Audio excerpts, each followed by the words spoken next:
Brighton Council has introduced a new anti-racist schools strategy, which on the face of it sounds wonderful. Who wouldn't be an anti-racist? The problem is that this concept of anti-racism isn't what you think it is. It's an offshoot of critical race theory, a controversial academic discipline in the US, which is now insinuating itself into UK businesses, schools and other institutions. It encourages people to see each other through the prism of race and posits that structural racism underpins all aspects of society and human interaction. It originated in the late 1980s. It was specifically related to legal scholarship back then, but not anymore. Currently in the US, the impact of critical race theory in schools has led to much controversy and even many lawsuits. The Brentwood School in California even went so far as to segregate parents by race during a teacher dialogue session, the equivalent of what we would call a parents' evening. They had, in fact, two separate rooms for white parents and black parents. We're not sure where the mixed race parents went. It must be difficult enough for them, what with their children being taught that one of their parents is the oppressor and the other is the oppressed. Increasingly, schools in the UK are taking on the principles of critical race theory, often without realising it. And this is because critical race theory has come under a great deal of scrutiny of late, and people are starting to realise just how divisive and regressive it is. So those who want to smuggle it into schools simply avoid the term. Brighton Council's new anti-racist school strategy is a good example. You can download the document online, and not once is the phrase critical race theory actually used, but it advances all the same principles and uses much of the same jargon. And this is being rolled out to schools throughout the area with no public consultation, with teachers taking online racial literacy training sessions. I actually looked at one of these online. It was restricted to ethnic minority teaching staff only. However, I've seen an email from a primary school in Brighton which has admitted that from September, training in racial literacy will be mandatory for all staff. It's worth noting that the teaching of political or ideological theories in schools has to be impartial by law. Under Section 406 of the Education Act 1996, the teaching of critical race theory as uncontested fact could well be illegal. Indeed, the Equalities Minister, Kemi Badenoch, said so specifically in Parliament last October. We do not want to see teachers teaching their white pupils about white privilege and inherited racial guilt. And let me be clear, any school which teaches these elements of critical race theory as fact, or which promotes partisan political views such as defunding the police without offering a balanced treatment of opposing views, is breaking the law. As I say, Brighton Council haven't actually used the phrase critical race theory in the policy document itself, but when asked specifically about it, Green councillor Hannah Clare stated, quote, "Critical race theory is our lens for developing our understanding of the complexities of racism." She denies that it's an ideology, but she makes it clear that it has informed their policies. So is Brighton Council breaking the law? And how widespread is this likely to become in our schools? I'm joined now by Alka Sehgal Cuthbert, who's the head of education at Don't Divide Us, which is an initiative that was set up in order to combat precisely these new ideas. I should say, just for complete clarity and disclosure, I was involved with the setting up of Don't Divide Us and was one of the original signatories to the letter that was published in The Spectator announcing its inauguration. Alka, thanks so much for joining us. You're welcome, Andrew. Alka, could you give us some sense in which how much has critical race theory already infected the UK and the schooling system?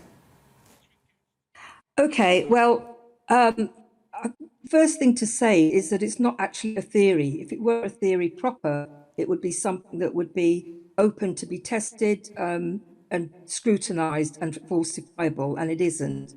I think what we're talking about here that goes under the name of a theory is a set of, it's like a sort of system of linked beliefs, a worldview.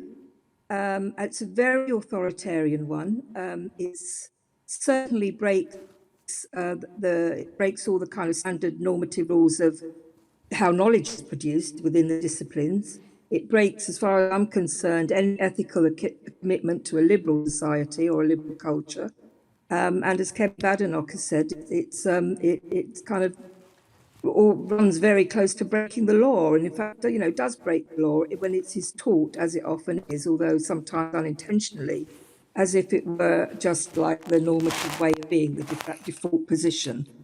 As to how wide it is, to be honest, it's difficult to say because there's been no research sort of looking at which schools have adopted these policies or which schools have brought in one of the many kind of training companies that are around at the moment. But What we can say is that the ideas that underpin, the assumptions that underpin this set of beliefs have been around for quite a while, and they're not just being promoted by, if you like, sort of small activist groups. They've been adopted, they've been welcomed by main professional bodies, professional bodies that are meant to be the gatekeepers for knowledge within the disciplines and the best school knowledge, to make sure that the school curriculum is impartial, teaches the best knowledge we have to date, and encourages a kind of equality, that everybody in that situation, in that classroom, communicates as learners, as pupils, on an equal footing. This kind of thing that's called critical race theory contradicts all this, and it's being adopted by professional bodies.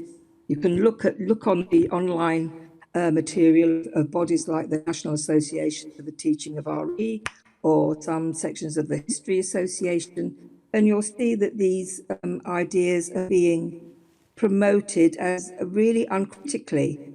I'm not saying they should be banned, but they definitely need to be, whenever they're introduced, you need to be careful where they're introduced. It's not suitable for school level, in my opinion. At higher levels, for sure, but it has to be introduced as one approach. Alka, can I ask you, I think other approaches have to be introduced. One of the difficulties that we're facing with critical race theory is that so much of the language sounds so progressive. So they're talking about anti-racism, which of course sounds wonderful. Those who support critical race theory will say that they just want to teach children honestly about the history of, for instance, the British complicity in the slave trade and that kind of thing.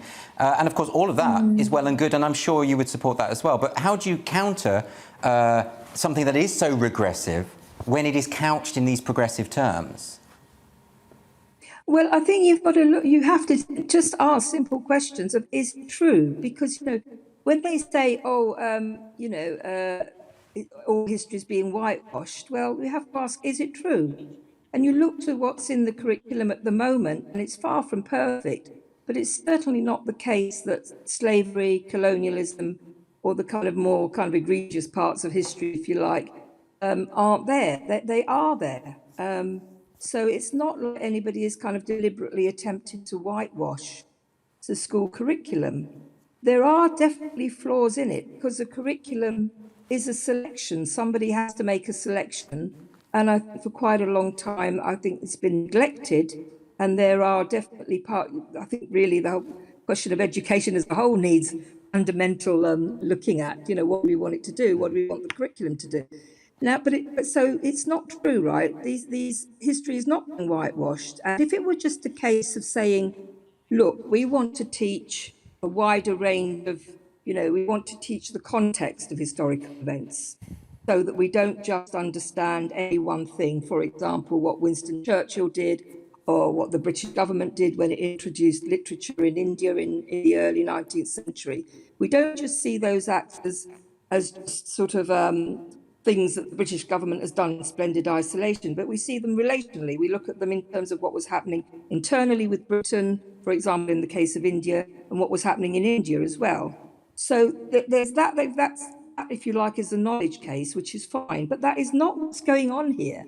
If you look, more often than not, what we're talking about is not so much the knowledge itself, but the attitude to it, right? It's like, and you'll see this, for example, in a major publishing company is going into partnership with a charity here in Britain and an activist group in America to diversify the literature curriculum. Now, they're not saying you can't teach the classics or you can't teach the canon, but what they are saying is you have to teach it in a certain way.